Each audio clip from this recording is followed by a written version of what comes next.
Borag Thung Earthlets, and welcome to the 2000 AD Thrillcast. Before we get started, we just heard the very sad news that artist Edmund Bagwell has passed away. He was not only artist on Judge Dredd and Indigo Prime, but also the absolutely incredible series Cradlegrave that he did with John Smith. Yesterday, we heard the news that he had passed away from pancreatic cancer, so our thoughts go out to all his friends, his family, and his fans. The family have asked that any donations in his name please be given to pancreatic cancer charities.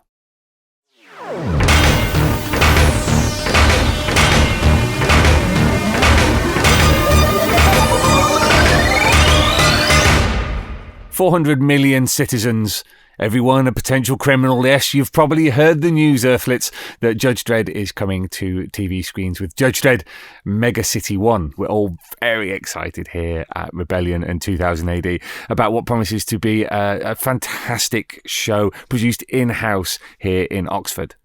On this episode, we're going to be talking to producer Brian Jenkins, executive producer Jason Kingsley, and executive producer from IM Global, Mark Stern. But before we do, make sure you go along to the official Facebook page for the TV show. That's facebook.com/Megacity1TV, as well as the Twitter account, which is at Megacity1TV, and megacity1.co.uk is where you can sign up for the latest news about this Zarjazz TV series that is being produced here at Rebellion. Now, it's been 5 years since Judge Dredd last hit the screens in the 2012 movie Dredd, starring Karl Urban and Olivia Thirlby, and the fan campaign calling for more from Judge Dredd has never really let up. Well, your prayers have been answered by almighty Grud, and Judge Dredd Mega City 1 is going to be hitting screens sometime in the next few years, very early stages of production. But amidst the avalanche of inquiries, emails and phone calls they've been getting, it was fantastic to sit down with Brian and Jason to talk about their plans for the new TV show and also what they want to see from Mega City 1. So it's wonderful to welcome into the Thrillcast sound booth producer Brian Jenkins. Hello. And CEO of Rebellion and one of the executive producers of the show, Jason Kingsley. Greetings, everybody. So, guys, let's talk Judge Dredd Mega City 1. I mean, yes. Really exciting news. Everybody went wild last week when we announced it. Let's kind of try and flesh out as much as we can at this early stage what people can expect. In terms of, well, you know what? I'm going to ask the most pressing question first. Okay, go for it then. Oh, no. Right at the very beginning. Yeah, you're going to throw a bouncer at us, aren't you? At least wait till the end. My way down. Karl Urban. Yes, there's been a lot of interest in that question. I'm going to leave it to you to answer The great thing about Karl is he's actually a big fan of the comic book, and he's a really nice guy, and I know him well enough to speak to him personally. We have had many conversations prior to this about all sorts of different things, and he's also a very busy full-time professional actor, so we are going to have some long and complicated conversations, I would imagine, and we'll see where we go. It's too early to tell yet, but if we can use him, then and he is available to us, then I think that would be absolutely brilliant. But as anybody that actually works in drama or putting a project together knows, as many a slip twixt cup and lip, and there's always possibility he'll be too busy. There's always possibility he'll be busy. His schedule for other movies won't allow him to be. Basically, we don't know at this stage, but we want to work with the best people we can find for this massive project, and it's incredibly exciting. But it's a long distance run rather than a quick sprint to the corner shop. So we've got a lot of work to do. And in the actual announcement, we went out of our way to tell people that this is an ensemble cast. So we're not talking about it being hours and hours and hours of Judge Dredd, whoever plays him, running around shooting people. This is much broader than this, isn't it? Yeah, because I answer it. I mean, Yeah, okay, fine. so go ahead. If you do it wrong, if not, you can take me out the back and shoot me. Yeah. Okay, so Justice has a price. It does. Justice does have a price. So look, I mean, the thing is it's.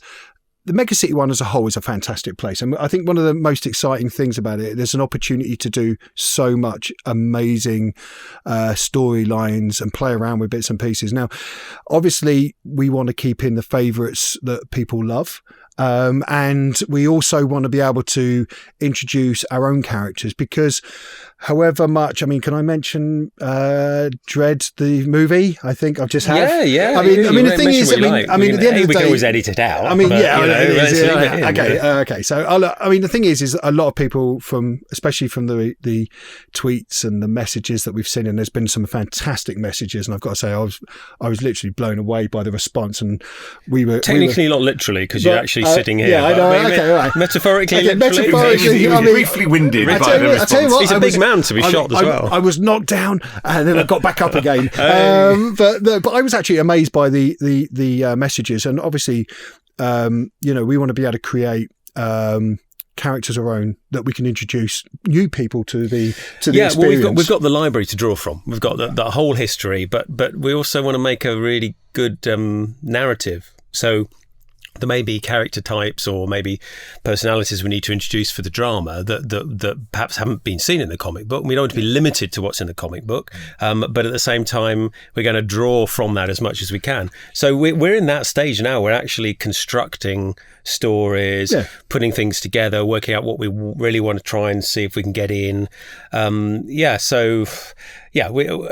I mean, we've been working tirelessly, for quite a while now, developing storylines. I mean, like I said in the video, the conversations that we've had, even today, I mean, we've been in mass conversations. Do you know what? It's just incredibly exciting as a project to work on. And the enthusiasm carries across, the whole office, quite frankly. And also it comes back from the fans as well. Yes. I mean, the response that we've had, just 2000 AD fans, Dredd the movie fans, Carl Urban fans, we've had a lot of feedback. And Olivia Thirlby as well. It'd be really interesting for her to reprise the role. I don't know what she's doing in her professional life, but I felt she did a really good job with Anderson. Yeah, I mean, it's kind of like an Anderson movie, though.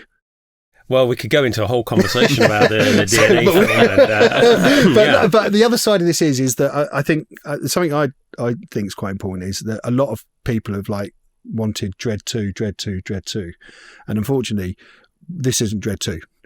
And for us, the benefits of this is that we'll be able to give 2000 AD fans that love the background of Mega City 1 and the enjoyment and the fantastic stories, as Jason said in the last, those crazy those crazy stories like Couch Potato. Right, I love that one. Which is absolutely brilliant. And I had to go back and read it I also love other places. We're also talking about Mega City 1 here. There's the Cursed Earth. Yes. There are all sorts of elements of Mega City 1. I always love the Undercity stories and the big smelly. Yeah. And there's some fantastic places to visit. Whether we'll get a chance to visit all of them in even a long form TV show, maybe we'll have to wait for season 4 or 5 to actually to encounter. Definitely. Easy the Ferg. But there's loads of great places that we've really sort of looked at, and one of the key things is said, well, do we set our story? Where do we set our story? And we've talked about, Central. We've talked about whether it's on the outskirts of Mega City, or do we set our story in Cursed Earth? I mean, there's a lot of interesting places. So long as there's a chase through the Agrodome. Absolutely. We've got to do the Smokatorium. We need to play around with all sorts of different things. But there's so many places we can go, and quite frankly, that's one of the problems. We've got such a wonderful and deep library of the minds of brilliant writers and artists to kind of riff from. That what do we leave out is actually the issue. That's the hard part. Not what do we put in. Yeah. I mean, even when to be fair, we've sat and put together season 1, and we've gone through that many times and gone, this is 2 seasons, we've got to cut this down a bit, it's getting bigger and bigger, let's look at this and maybe change this and save this for later on, and plus there's all these amazing sort of crazy stuff that's happening there, characters, all these, and we've talked about I mean, we've talked about different places and stuff, but then you've got all the subcultures, all the different gangs, and the characters and stuff. Well, just citizens themselves are a fantastic series of stories you could do just about the lives of citizens. The job riots. Thousands of people turn up for a job. I mean, just that in itself is a fantastic illustration of Megacity One. A little near the knuckle for these days. well, true, maybe, yeah. Yeah, but it's but 2000 AD's always had that.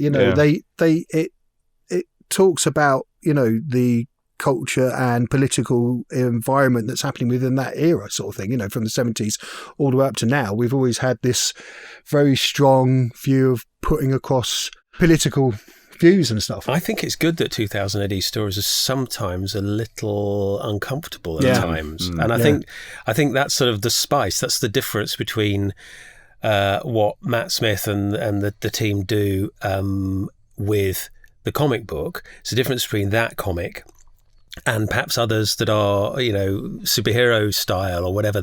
I'm sure the superhero comics sort of deal with difficult issues sometimes, but I really think what cape to wear. Well, there is that. I mean, there's also limitations to what you can do if you're a superhero. Yeah. They have superpowers, and that kind of ruins their day. Well, it means that it's a little harder to challenge them. Yeah. Whereas we, broadly speaking, with 2000 AD, we have extraordinary people in extraordinary situations, but they're very rarely without their major flaws and without a kind of complex human backstory, which is really how you access and care about a person in a story. Yeah. But they're always, what I find is we're reading the stories, they're mostly always human. They're human stories. Unless they're muties or aliens. Okay, unless they're mutants. Mutants are people too. I mean, let's start getting... That's true. What about, aliens then? Yeah, that was a bit of a Freudian slip for me there, wasn't it? Yeah, muties are humans too. But, the aliens and the, recently... I need that T-shirt. Recently, the Sensitive Clegg storyline, which absolutely loved that. That is really cool. He tries to integrate with society, and the fact that he's a 12-foot-high carnivorous reptilian attack beast upsets people. Who loves poetry. Understandingly, it's exactly what would happen if you were But I think mild-mannered 12-foot attack beast. Yeah. But that's the nice thing about it, isn't it? Because there's always something there for someone. Yeah. Whether you're into the alien stories or the human-esque stories. Well, I'd love to see Cleggs in it one day. But that's another thing, it leads us on to a whole load of different stories and different things that we could bring in. But, Megacity One, I think, is so ecliptic in itself, so massive, and there's so much that can come together through it. I think that you'll find that people will be quite excited. Well, let's that was a bit of a rubbish finish. I know. Do you know what I wanted to say? It's really hard. I really want to tell them what's going to go on. The summer song was great, but you fluffed the landing. But do you know what? I really want to tell everybody what's going on, but I'm finding it really hard. I do have a gun to your head at this exact moment. I am going to get beaten up on a little pulley system. Exactly. Let's talk about tone of the series, because what a lot of people have identified is that you have the general consensus. I'm not speaking from a personal point of view here, but the general consensus seems to be the Stallone movie, the 1995 movie, got a lot of the look correct, but was quite campish. Then at the other end of the scale, you've got the Dredd movie, which was gritty and harsh, and many people feel that while it nailed the character of Dredd, it didn't necessarily, for budgetary reasons, get entirely the environment. Where on that scale are we pitching this? Well, I would like to say we'd take the best from both of them. Yeah. I mean, broadly speaking, that's what we're looking at. We need the grand kind of statements in the Stallone movie. Yeah. And that movie has its great points as well. I loved the Angel Gang. I thought the Angel Gang, the slight confusion over the ABC Warrior to me turning up in Megacity One, kind of, I was like, what's an ABC Warrior doing there? Never mind. We really liked it. We wanted it to be in the film. Yeah, but that's not part of Dredd's continuity. Anyway, it kind of is now. I guess robots are. Yeah. Robots are a big thing in Megacity One. Yeah, so I want to bring that out. But I would say that the sort of realistic, gritty street tones will form a major part of the TV show, But we've also got to have the sort of unrealistic, if you like, the kind of larger than life insanity sort of overlaying that too. So I'd say kind of almost trying to get the best of both of those and mush it together and then end up with really good long form telly. Yeah. I mean, I'm pretty much in agreement there. I mean, because for me, the greatest thing about the Stallone movie was the kiss at the end. No, the greatest thing for me was the city. Multiple heart attacks across the world just occurred. Everybody just died, didn't they? No, for me, it was the city, because when I saw that big opening scene where you see them arrive at Mega City 1 and the taxis flying over, for me, that was perfect. When I watched the new movie, everything inside the building was absolutely amazing. Yeah. But I mean, one of the interesting things is, of course, Mega City 1 can have both of those kind of places. Meg Central can be that incredible vertical megalopolis where, and nobody goes to the city floor. Nobody goes to street level. Street level is one of those things that people go, have we got to go to street level? Yeah, we have. Well, that's really bad. We better take backup. And so we can play around with that. I think also in terms of timelines, I always get the feeling that Dredd was probably slightly earlier than Stallone's interpretation, you know. So definitely. So you kind of one's almost a bit of a prequel. So that, broadly speaking, I think that's what we're going to try and do. There are lots of good and some bad things, and we want to try and get rid of the bad stuff. Yeah. I mean, we've got still to this day, I'm still quite amazed that there's all these different factions within the fan base, and obviously you've got to satisfy each need, sort of thing, and it's been really nice seeing the expectations popping up, and some of them are quite close to what we're trying to do, which has been really, really good. It is interesting seeing reading sort of fan feedback, even though it's not addressed to us necessarily. It's just sort of amongst forums. Oh, there was one that said that's an interesting idea. There was one that said "Dear producers," which I had to read, and I gave it a little thumbs up because he went "Dear producers." I thought, that was a lovely young chap. Terribly polite. Yeah, he's such a lovely guy. The bit that followed was, "I will kill you if you don't." That was weird. That bit. That just threw me. I do occasionally dive bomb people's sort of Facebook threads when they're talking about stuff, and they make some statement like, "Will it be based on this story?" Not if I've got anything to do with it, which I have. ... But that's quite cool. Just to let you know, we are on certain Facebook pages. We are watching. We are watching. There is We're out there. If you can find us, then you will have. But it's interesting. It's been actually quite interesting to see. There's a lot of expectations of how the look and the style is going to be. The great thing is a lot of engaged, really positive people, and it's nice to see that. Obviously, the internet's filled with all sorts of different characters. Lots of fanatical people. Yeah, absolutely. But we want to do our best for those people as well. But it's also interesting seeing kind of rational discussions. We're sort of we are listening. We are watching. Yeah, I mean, it's important, because it is important. I mean, basically we're fans. We happen to be in a position of power and control and guidance. Well, you maybe, but yes, true. I just do whatever he bids. But no, it's right. He's right in every way. I mean, it's been nice looking at it, and we do have this chance to create something, especially. I mean, it helps when you own it as well, because we don't have too many other people standing there. Was this ultimately because let's face it, it's been a very long 5 years for many fans, and there's been various false starts where people have got suddenly excited. There was an April Fool's joke that did the rounds as well. Oh, I hated that. It really made a lot of people very angry. It upsets people because people are so engaged. Exactly. But then for 5 years on, when you would, I think, necessarily think that perhaps the enthusiasm had died down, the sheer reaction to the announcement shows that this fandom is not just alive and well, but it was growing. Absolutely astonishing. Yeah. It was. I mean, I've never seen anything quite like that. I don't think there was any kind of genre or specialist site that didn't have that as the major story. And the only things I've seen equivalent scale are sort of Star Wars type of scale releases, which is very gratifying that Dredd and Dredd's World Mega City 1 has got such a pickup from from the fandom. I mean, we were literally when it was announced, three of us were sitting there like reading quotes and stuff. It was amazing. It also helps us with negotiations. I mean, we're doing this ourselves, so we're going to be hiring the right kind of people. We've got to hire the right professionals. We are going to be filming this as much as we can in the UK.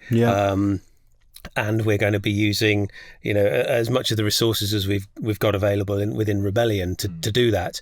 And having that kind of feedback on the internet and forums and stuff is a very important component to the sort of sales equation, because other people have got to invest money in this. And if they see that there are hundreds of thousands or millions of people who've listened and liked and followed something, that gives them a level of comfort that when we do finish the project, get it out there, that lots of people will buy it. And at the end of the day, it's creative, but it's also got to be a business proposition. Yeah. And it's great for the UK as well. So it's been nice to make something this big within the bounds of the UK. And I think a lot of people have this misconception that it's just going to be slapped together and it's going to become very further from the truth. Yeah, and it's going to be very cheap looking and stuff. But we're talking a very large scale budget for. If we get the budget we're looking for, we're talking, which I'm pretty sure we will. We're talking about one of the more expensive TV shows here in the UK. Here in the UK, yeah, and some of the US TV as well. Yeah.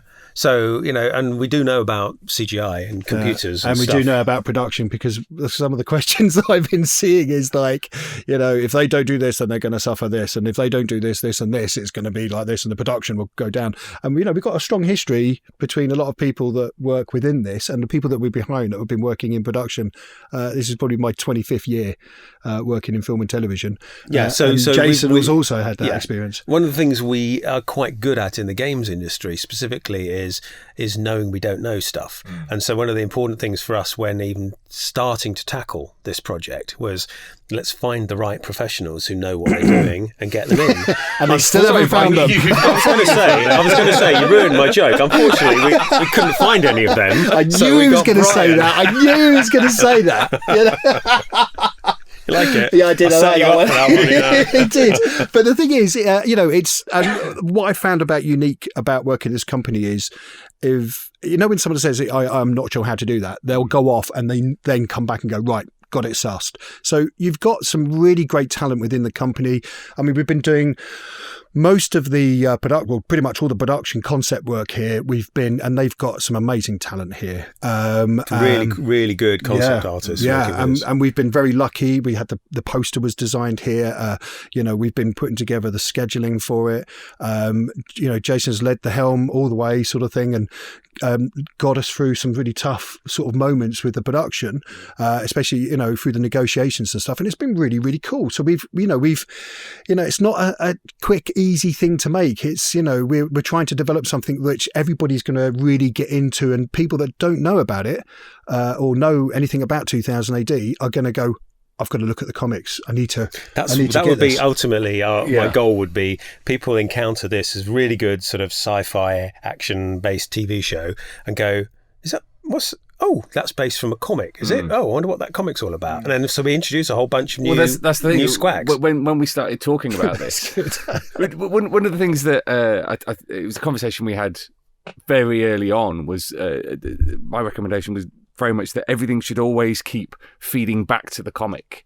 Like, when we do marketing about it, we must never forget that ultimately this is the comic book that we know and love. So anything that sustains it and means that it's going to last another 40 years is to the benefit. Well, I've said this to you before. Whilst technically we're the owners, I actually think of us as the guardians of 2000 AD, and that kind of brings with it a slightly different slant on the way you do things. It's not how much money can we make out of this, how quickly, and all that kind of stuff. It is how can we make this really great in 40 years' time, in 50 years' time. I'd like to think that the 40th anniversary celebrations were brilliant fun. I really enjoyed that. It was wonderful to see that whole event kind of go off so incredibly well. And well done for being involved in organising that. It was Owen. Yeah. All right. Don't give the credit to him. Yeah. He's on holiday at the moment. He'll never know. He'll never know. But I'd like that to be another 40 years on, and I'd like to introduce another generation of people to something which is inspired. And it has inspired many people in the creative industries around the world. So I think we underestimate the influence of 2000 AD quite often. It might not be as big as some of the other kind of comic brands out there, but it's certainly one of the bigger ones. And if you ask pretty much anybody who's in the creative industries at any level of a certain age, they will almost certainly have heard of 2000 AD and quite often go, oh yeah, I remember that. That was brilliant. That got me into making telly or got me into X, Y, and Z sort of product. So yeah, it was definitely, I've got to say, growing up as a kid, it was definitely an influence on my life. And, I'll admit it right now. I mean, ABC Warriors, loved it. I mean, for me, ABC Warriors was the thing. I mean, I think it's Kev Walker when he came on board and started doing the artwork the Chronicles of Chaos. Yeah. Which then, when Joe Pineapples comes back in his transsexual period, I was like, this is the one for me. And at that point, I got back into it and I thought, what have I missed? So it made me go back for a bit and like look at stuff. But I've got to say, since being at the company, I've had the privilege to talk to some really clever people that just blow your mind, when you're discussing characters and looking at concepts. I mean, I've been lucky enough to meet a few writers now, which, believe it or not, I still get a bit sort of giggly, even when I see them sort of thing, but it's still something that is, like Jason said, inspires people. That's something I need to ask about is 2000 AD talent, because as you've both said, we've got a fantastic roster of writers and artists, and the suggestion is always, just get them to do it. But of course, writing comics and writing screenplays are a very different thing. But without revealing too much, we are getting 2000 AD talent involved in this production. We need a combination. Again, it's teamwork. We need a combination of people who are thoroughly and completely familiar with Mega City One. So writers from the comic book, but also writers that have television scripting experience, because it is a slightly different. It's very similar, but it's slightly different writing something for TV. Yeah, I mean, we have already got some writers engaged on it. For us, it's important to have a nice, healthy mix. 2000 AD writers and script writers as well, working together in a nice little room that we lock them in and feed them now and then, and water them. You know what? Writers do write faster if they're hungry. Yeah, really? That's one of the important things that we have noticed. To kind of stave off the hunger pangs. Exactly. They start getting the shakes after a while, so you got to give them something to eat. But no, it's been really important to us that, and one of the fundamental things is when I first came here, again, when Jason was talking to say, we were sort of saying, it'd be nice to have that mixture, because it's really good to have, the knowledge, the background of the comic and the characters, along with formatting scripts, laying out, for an entire series, because an entire series is like 13 hours worth of TV. It's a substantial amount of writing to do, actually, and the tone is very important. And we kind of touched on tone a little bit, but it was sort of on a very broad brushstrokes area. But how it's approached, I think it's important that it's familiar 2000 AD style storytelling as well. So I want it to be quite compressed. I want us to tell quite a lot of story in one episode. I've watched telly shows and I've thought, there's not much happened in the 25 minutes I've been watching. Genuinely, there isn't much happened. And I want people to sort of sit back after they've seen one of our shows and go, wow, I'm almost future shocked myself. I kind of, there's so much crazy stuff happened in one episode. Yeah, I mean, because you can't have all the characters following the same story. I mean, what's the point of, all the judges following, doing one crime, looking out for one crime. They've got to be other stories within it, sort of thing. So we're having, the other thing is a really long, big story arc with smaller stories in between, so we can see, the wonderful and the strange of Mega City One. Have I just killed the conversation there? No, he had a thought. He had a look on his face. Was that him thinking? Listening, and then you stopped, and my brain went, no. That's his thinking process. Yeah. What I was going to ask is, we'll let the listeners imagine what his thinking face is. It's like this. It's like this. Sketches on a postcard, please, to the nerve centre. It's not all that dissimilar to my constipation face. That's brilliant. You lowered the tone. He's so classy. You went there. When everybody goes low, go lower. Lower. In terms of where people are going to be able to watch this, I mean, you said in the video that's on our YouTube channel 2 years before we're likely to see anything. That was kind of an educated guess. I mean, it might be longer than that. I doubt it'll be shorter than that. But I mean, we're that's looking the sort of time frame from now. Yeah, I mean, that's the best thing to say. I mean, are we I want to say other things, but no. Are we talking about streaming services? Are we talking about free-to-view? We just don't know yet. And let's face it, technology changes, so we just don't know. That'll come down to how our distributors. Yeah, our distributors at IM Global are kind of on the case there. We haven't yet got the sort of development package to them that allows them to sort of sell That's this my fault. worldwide. Yeah. No, we're working on it, and we want it to be as good as possible. Yeah, I'll take responsibility for that, but he's right. Once they've got all of that stuff together, they can go out and then sell it. And then my guess is there are already conversations going on. And that's purely because I sort of know how business works. There are probably wheels within wheels and people saying, I'd really like to get first look at this, please. It sounds really great for our network. But we just don't know at this stage. But we want to make it as widely available as possible. And we do get an email pretty much every day saying, when are you going to send this over? Yes, we do. There's a lot of pressure, and there always is. When people are excited about a project, there's always pressure to get it perhaps before it's right. And one of the things that I won't do is let something out of this studio until I think it's very good. Yeah. I mean, the nice thing about being in development is, we should be able to take a bit of time to make sure the product that we're creating, especially the series for me, is absolutely perfect in every way. Well, we have the advantage of we're funding the development. So in a lot of cases, people have to get development funding in. They've got a set amount of money they've got to do this thing in. We have the relative luxury of, well, we have limited budgets, but we're just getting on and doing the best we can in the time we've got. So it's a trip to the Bahamas for everyone. Let's actually look beyond Dredd, because I've seen a few comments of people going, oh, well, you've already done Dredd. Why is it always Dredd? Why not Nemesis? Why not ABC Warriors? Why not Zenith? Blah, blah, blah, blah, blah. But of course, we now have Rebellion Productions as a company. Tell us a little bit about what your vision for Rebellion Productions is. Well, in the past, what we've done is we've done licensing. We've licensed things out to other people. We've kind of guided that development, and we have allowed other people to play with our toys. We're not doing that anymore. No. We're not going to let other people play with our toys. We'll maybe invite them over to the house to play with our toys. Yeah, we might let one person play with our toys. Not let them out of the house to play with the toys. I think I've stretched this toy playing metaphor far too far. What kind of toys are we talking about? It's not good. Yes. So the point is, we now have a structure in place. We've got experts in place, and we will be developing more stuff. We don't know what, but I've got a number of ideas. I've got some, Well, we do know. But we can't say anything. No. We can't say anything. But we've got some strong ideas. Yeah, we've got some strong ideas. I mean, and this is down again to conversations that we've had where you've gone, you should read that. And then this pile of comics appear from 2000 AD and graphic novels. One of the complexities of Dredd is that it's been going on since issue 2, or issue 1 if you count the advert for Judge Dredd in issue 2 as being Judge Dredd in issue 1. Just point there. Wow, that just went straight over my head. I'm actually. But, that whole vast catalogue of that story actually brings with it its own problems. But there's obviously, we've got the sort of golden age favourites, but there's a whole bunch of modern stories that I think are exciting in a different way. And some of those are closed. They have a beginning, a middle and an end, and they're done.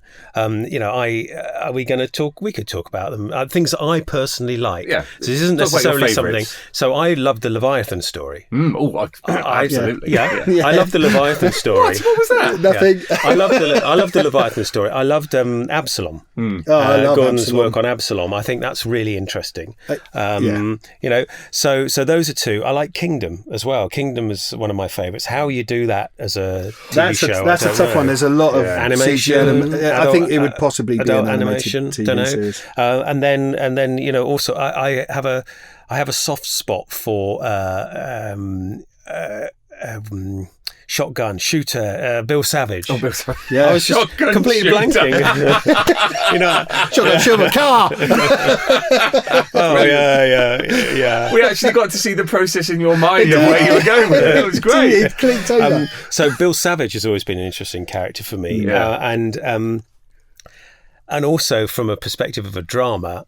How would that work on TV? That would probably be quite difficult TV to make because it's about an insurgency, but from our perspective. Yeah. And he's a truck driver, isn't he? Yeah. So I've just clicked. Yeah. So Bill Savage, the Volgans invade and take over. So that's right. Yeah. So Invasion 1999. Yeah. When I first read that was the future. Yeah. And look how wrong it was. Yeah. But there's some really interesting story components in that. What what would you do in those circumstances? So I think there's an interesting idea there. Not all of it necessarily would need to be long form. Some of these could be one-offs. You could imagine a sort of 1 hour special about that kind of thing. I just don't know. But it's not like we got a limited pot of interesting ideas to draw from. And to be honest, and I'm going to say it, and I'm going to get beaten up by my boss. I won't beat you up. You're too big. Unless I've got a horse and a lance. And he's got he has weapons. What I was going to say is we have put a slate together, which is important. All right, fine. We have got. You're going to give the game. I'm going to say it. Go on. Do you know what? His stuff was really exciting. I've got nothing to say. Well, the idea but I will say we've got a slate, and that's as far as I'm going. But Dredd is obviously a shoe-in because lots of people have heard about it. North American market's very important still for this kind of drama. So North American TV. So Dredd is an obvious way in, and Dredd's incredibly exciting, and there's lots to tell there. But there's a whole bunch of other things. So once we're up and running, we'll be going out and developing more. Yeah, and by Dredd he means Mega City 1, not a second part to the movie. Well, yeah. It's a short form. I'll call it Mega City 1. I just want to get that. Everybody knows it's Mega City 1. Dredd's World. MC1. Yeah. Tell you folks. But no, I've got to say, I agree. I mean, it's, there's such an abundancy of fantastic, I'm going to use the word literature because I want to sound smart. Material. Comics and literature. It is. There's such an abundancy of this beautiful work here. You failed, by the way. Did I? You didn't sound smart there, yeah. Bugger. I didn't sound smart. It did actually. I'm teasing you. Don't worry. Where's that HR button? Don't lose your cool. We can always rewind. No, I'm joking. But the nice thing about it is that there is a tremendous amount of work here that you go through and you think, that's a TV series. And you read through the next one and you go, that's a movie. That's a TV series. And literally our desks went from being a pile to two separate piles. Then the pile shrunk a bit because we went, actually, what would we really like to make? I'm a big fan of like the ABC Warriors. I love their stories. Realistically making it, it's very expensive. But you look at things like, CGI. There's all these elements that you have to put it. Do you do suits? Pixar do some lovely work. Yeah, absolutely amazing. Yeah. I mean, it's. I think it's commercial product that you're looking for that you can get out there into the market that people will be a fan of. I mean, I hate using the word product, but I'm using it anyway. It is a business at the end of the day. It's got to be a business. We've also got the Abaddon series of books, of course, and some of those are very interesting. So and there might be something. We're looking through those as well. You are awful, Muriel. I'm not telling you what it is, am I? I'm just saying teasing maybe. The listeners, there might be a. But no, there is. It's like you not only just got like 2000 AD. There's 2 publishing houses. Yes, so exactly. There's a lot. I don't really want to. I don't want to run before we walk in this area. I mean, but once we get this one going properly and sort of in a big way, and we get into principal photography, that'll be a very exciting moment for us because then we'll be at the moment. We're still before we start yet. We're still in the prepping phase. Yeah, we're in development. We're in development. And as I said, there's a long way to go, but once we prove we can do this, then I think there are going to be a lot of people wanting to work with us, wanting to work for us. That's going to be very exciting because there's not enough good stuff on telly. Not anymore. There will be. There will be. But there's a lot of, we've got a lot that we're doing. I want to be able to say what we're doing. Yeah, don't yet. And I can't. But you can't. But the thing is that But let me just say one thing. I will say this. The nice thing about this company is not just the bosses, but the people that work here. But everybody's very passionate about how and things that they do here, and you get to see that when you wander around the different departments, and you get to see all the amazing work that's being done. And when I say there's like. Publishing houses here. There's like books and books and books. I could literally make a movie of every single book that's there. I'd probably die a very happy man. We should mention the fact, of course, we've now got the old Egmont library. Oh, gosh, so some yeah. absolutely classic characters. The leopard from Lime Street. There's all sorts of Is interesting that the characters. leopard man? Well, yeah, he was bitten by a radioactive leopard. Of course. And He's literally a British Spider-Man. Yeah. But a it's leopard. not very heavily described, but he's a leopard. But he does. It's not like getting bitten by a spider, though, is it? I mean, I don't know. Leopard do more damage potentially. Well, yeah, you know, exactly. you You might lose have an arm. bigger superstar. But the point is, he goes around rescuing cats from trees and Sorry. solving the theft Sorry, of milk sorry. bottles. And it's a very British that is, type isn't of it? Yeah. superhero story. What a and great his costume, character. costume he gets from a theatrical shop, doesn't Yeah, he? yeah. But we've got all of those as well. So we've So that's actually a got comedy in itself. We've actually got a golden age of Yeah. comic books to sort of, republish, bring back to the market. There's all the girls' comics. Yeah. There's some fantastic so-called girls' comics that were so very specifically sort of separated out by sex in those days. There was boys' comics and there were girls' comics. But not there's like some that now. fantastic stories there as well. And some of those are being brought back in graphic novel form. Yeah. And they're almost forgotten. There's a whole chunk of people's childhoods there, which people have probably forgotten they read. And then when you show them, here's a copy of Misty, you can see their brain churning and going, "Oh, that was fantastic. That That's meant a not lot my to me." brain churning at the moment. I've actually never heard of Misty until I joined here. No. Well, I think a lot of people hadn't, and that's the whole Hold on, point. when did it came out? When did it come out, though? Sorry, When did Misty come out? It was in the early in 80s. the 80s. Oh, okay. yeah. I might have remembered it then. But you weren't. You You're too weren't- young to yeah, remember, you weren't- Brian. you What weren't do you a- mean? I'm 46. you weren't a girl in the 80s. So Well, quite some frankly, say it was- that. Just the way it walked. Yeah. Last question, and this is... It better be good, this- Mulcher. Shut up. This may be a difficult one to answer. Okay. Very exciting times for Rebellion, very exciting times for everybody who works here, very exciting times for everyone who is a fan of Dredd and a fan of 2000 AD. But like I said, it's been 5 years since the Dredd movie. What changed that has suddenly allowed us to announce this to go forward? That's very simple. That's to do with the way we publish our games. So we, the rise in digital distribution, we now self-fund and self-publish our own computer games, which means we're much more in control of our own destiny. It means that we get more of the pie. So if a game costs X, we get much more back when somebody buys and plays one of our games. So that's given us a bit more cash, and that cash we can use to do other exciting things. So that's sort of broadly where it is. And also sort of perhaps business confidence as well. We've gone from work for hire to doing stuff for ourselves. And when that's successful, you think, oh, actually, that wasn't as dreadfully difficult as we thought it might be. See what you did there. We can make it happen ourselves. So yeah, I think now is a really good time to be doing what we're doing. And plus, it's nice to not let people play with our toys. Yes, yeah. It's nice to be able to do our own things. Yeah. Very final thing, we have a lot of very expectant Judge Dredd fans out there. Yes. And not just Judge Dredd fans, but Dredd fans as well as we've seen in the division of comments. What's the thing you want to say to them now at the beginning of this process? Is there something you want to reassure them about or enthuse them about what's coming up?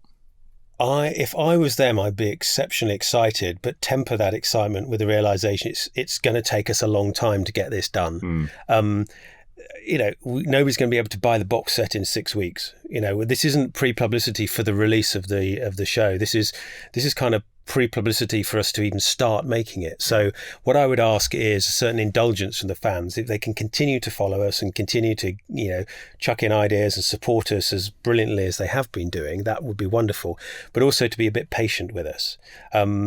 And there'll be tons of rumours flying around about who's involved, who's not involved. And if they could just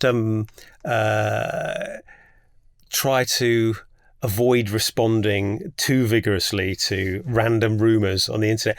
If this is a success, and it is going to be, everybody will want a piece of it and everybody will be involved. And the trouble is with that, then people start speculating speculation follows speculation follows speculation. It becomes a snowball rolling downhill based on nothing other than somebody's idle speculation. And that's great. And that's really exciting and fun. But at the same time, we've got a lot of work to do. We've got a lot of, there's many hundreds of thousands of staff hours to kind of grind through writing those stories, working hard, putting the production together. So if they could just bear with us and make sure they give us enough space as well as enthusiasm, that would be brilliant. And I'd like to say that it's impossible to get your tooth fixed in Budapest for £400. I've just fallen through a mental wormhole and I haven't got a clue what's going on. It was just this comment on the YouTube video of YouTube that all these things say, bring back Karl Urban, can't wait for this program. Yeah. And just one bloke saying to Brian, mate, get your tooth fixed, £400, Budapest, push. I love that guy. Brilliant. That was brilliant. No, I mean, but I'm going to say what Jason said basically. But look, at the end of the day, I think it's important to say that it's not Dredd 2. And a lot of people have been going, this is not what I asked for, and all these sort of weird things. But at the end of the day, they don't even know what we're doing, to be honest. So how can they say it isn't what they're looking for? But we're trying to create a TV series that is going to capture the comic, the thoughts and the love that the fans have for, the characters. And we're trying to create something that's going to be exceptionally exciting and that you're going to want to tune in and see what's going to happen in the next episode. And, it's hard catering for all these different people. At the end of the day, we're trying to create a TV show that they're all going to enjoy. We want to make more than one season as well. Yeah. We want to make 5 or 6, 10 seasons of this. So we're not lacking in ambition. And maybe some spin-offs. I'm just ruining it for everybody now. But there's been a lot. But the nice thing about the speculation, we've sort of been saying it's a bad thing to speculate, but there's been a lot of things, and I've got to say it's one not thing. Stop anybody. No. But I will say this one thing. Everybody stop speculating. There's a guy. There's one guy. What I meant was just give us the space. Don't get too cross. There's one guy on YouTube. I'm just going to say this. There's one guy on YouTube that gets it, and I've been watching all these videos and stuff, and he got it. Was it that really excited Scotsman? Oh, he's awesome. Yeah. He's awesome. But no, it's not him. And there was a lovely lady in New York that was talking about shows and stuff like that. She did a fantastic piece as well. And another guy who did a lovely... I mean, it was really quick. These videos were going up like, boom, they were up there. And we're like, we only just announced it. But there's this one guy, I will say he's in Ireland, and he got it. And it was really lovely. And all the response that we've had... Keep it coming. I'm on a certain Facebook group and I've been watching everything everybody says. Metal Mickey, somebody posted up who would play Walter the Robot, and somebody posted up Metal Mickey, and I thought that was absolutely brilliant. But it's nice to see the enthusiasm, and that's what's going to drive this and keep it going. Very important part of it. Yeah. Does that mean we're ended? I was pausing. Is that for dramatic effect? You didn't do it very well. Yeah, we're done. Fantastic. Thank you for that. Yeah, that was good. That was a good chat. Thank you. That was Thank you very much. Thanks everybody for listening. Yeah. Oh, are they still here? I don't know. I think they've wandered off.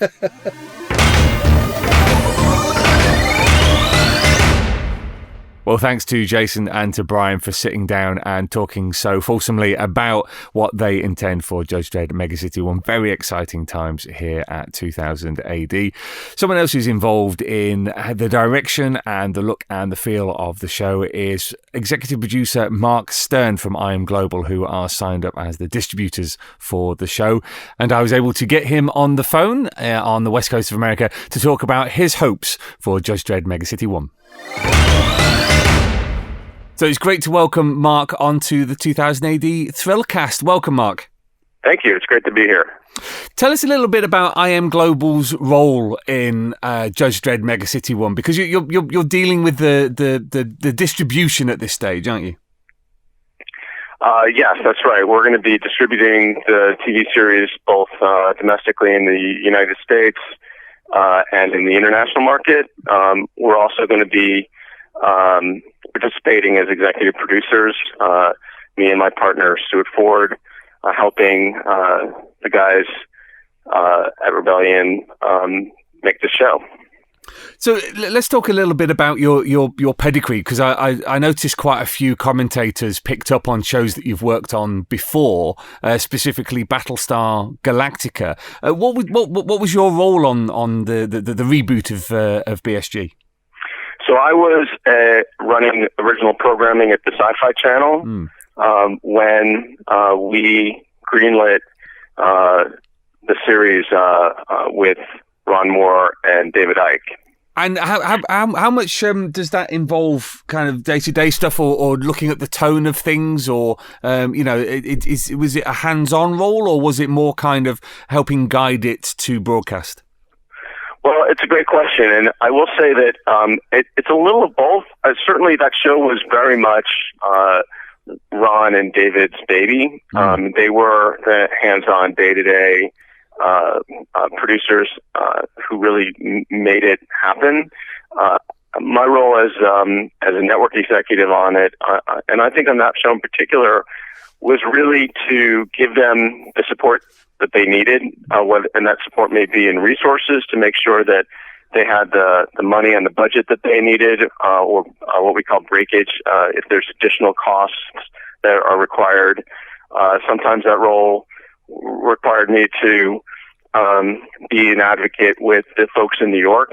The interesting thing about Sci-Fi is that it's bifurcated between Los Angeles, where all the programming is developed, and New York, where the rest of the company is located. So all marketing and publicity and scheduling, all the rest of the network is in New York. So sometimes as a programmer, you become a real advocate for your show and the needs of your show with the folks in New York, and that's part of the job, is to make sure that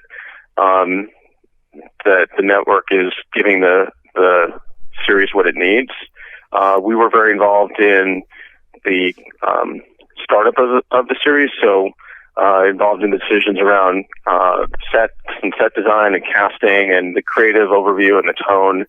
But all of those things were really established and driven by Ron and David.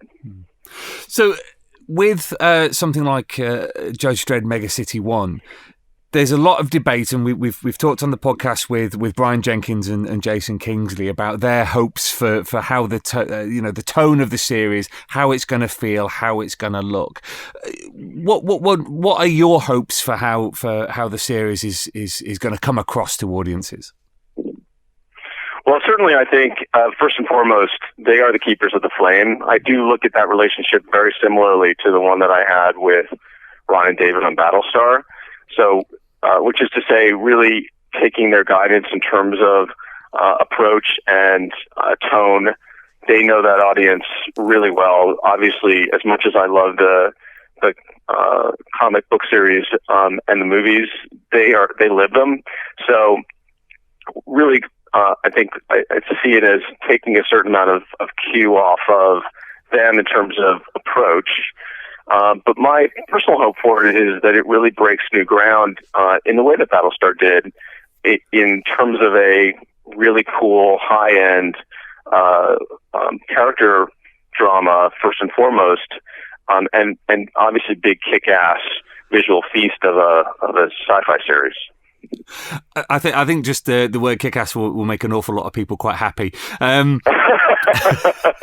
It's got to be kick-ass. Come on. Absolutely. I mean, it's as Jason and Brian have said, it's going to be a long time now until we get anything anywhere near the screen.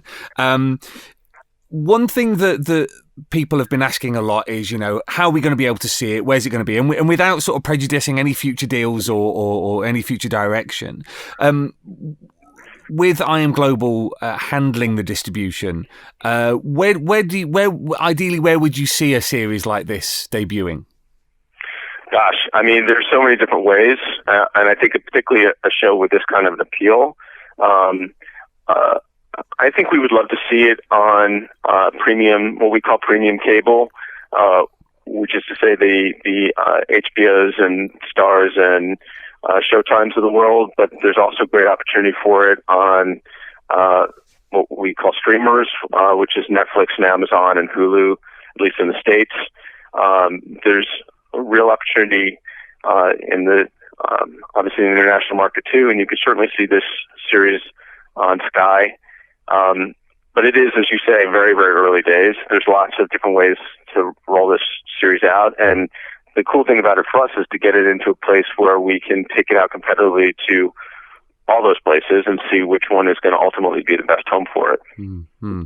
And in terms of, you've mentioned the Dredd movie.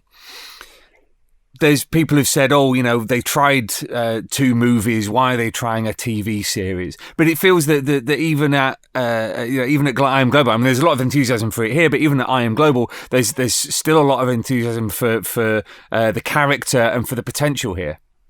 I mean, I think this property is made for television. I know that a lot of people say that about a lot of different things, but in this particular case, where you have such a huge world that has been so curated over so many years, and that has so many interesting ways to dip in and explore. It is, one of the things that excited us and me personally about this was Brian and Jason's approach, in that it's not Judge Dredd the series, it's Mega City 1. And it is an exploration of, yes, of course, Dredd is going to be involved in it, and it is a world in which he lives, but there's so many other facets of this world to explore, so many other characters to explore, and the best way to do that, I think, is through a television series that is ongoing for multiple years and hundreds of episodes, hopefully, and you really get to dive deep into not just the world, but all the different characters in that world. What's your feel been on the reaction? Because we're a week away from the announcement having gone out. What did the reaction to the news feel like to you? I mean, I think it's been really encouraging. You never know. You know that there's a rabid fan base. You're never quite sure how much that reaches back into the popular culture or reaches beyond that rabid fan base. And I think one of the most exciting things about this for me is just to see how beloved this thing is with more than just what we call the fanboys. And that it really does strike a chord. I think the themes in this show and in Judge Dredd in general really do strike a chord with the world we're living in now. And that's what you want. It resonates, right? Mm-hmm. So it is going to be something that reaches beyond just its very core audience, I believe.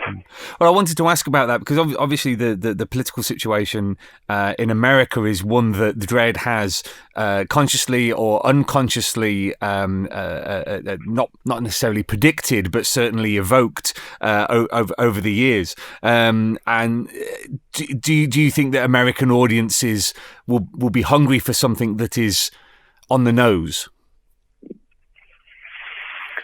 I hope so.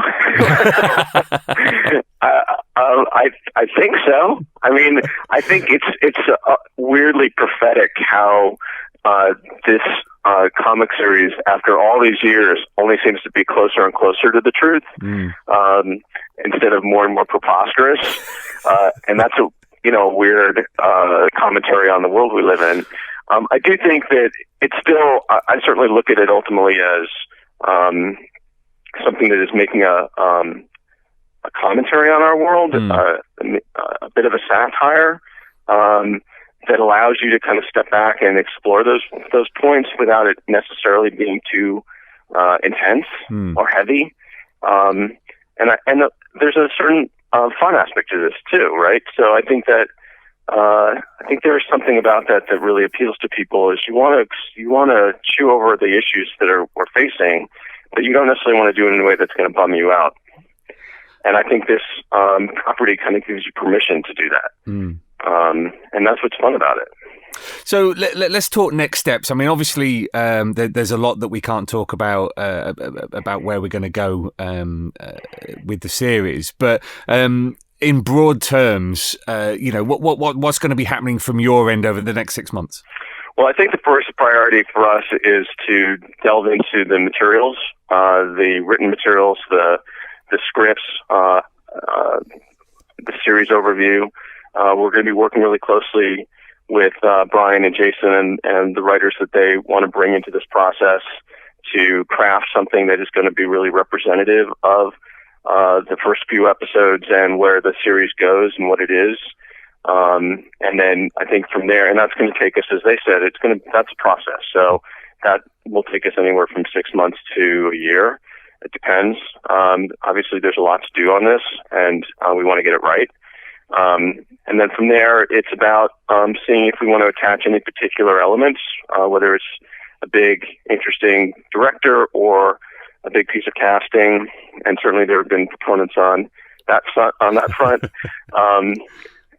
But that's still, all to come. I think the first step for us and the first priority is to get the material into a place that we're all really proud of.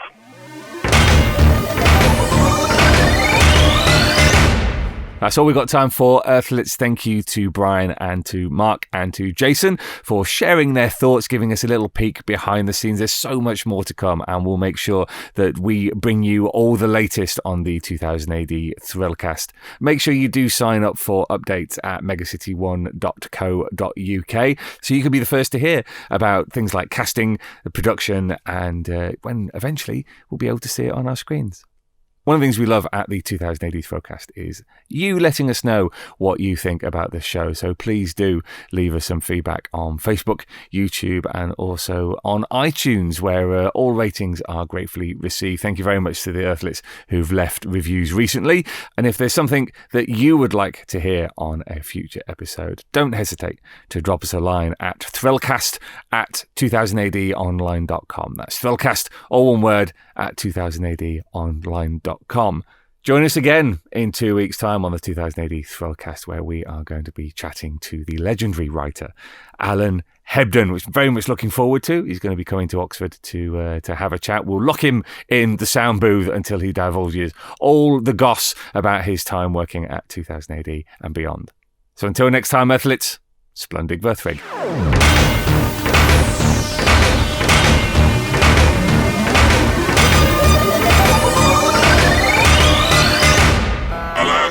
Alert! Alert!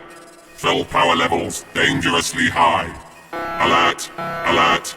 Read 2000 AD every week. Ask your comic book store or newsagent now.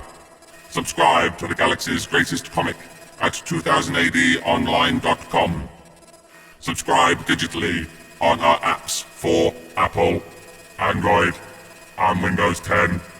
And download DRM free copies from 2000adonline.com.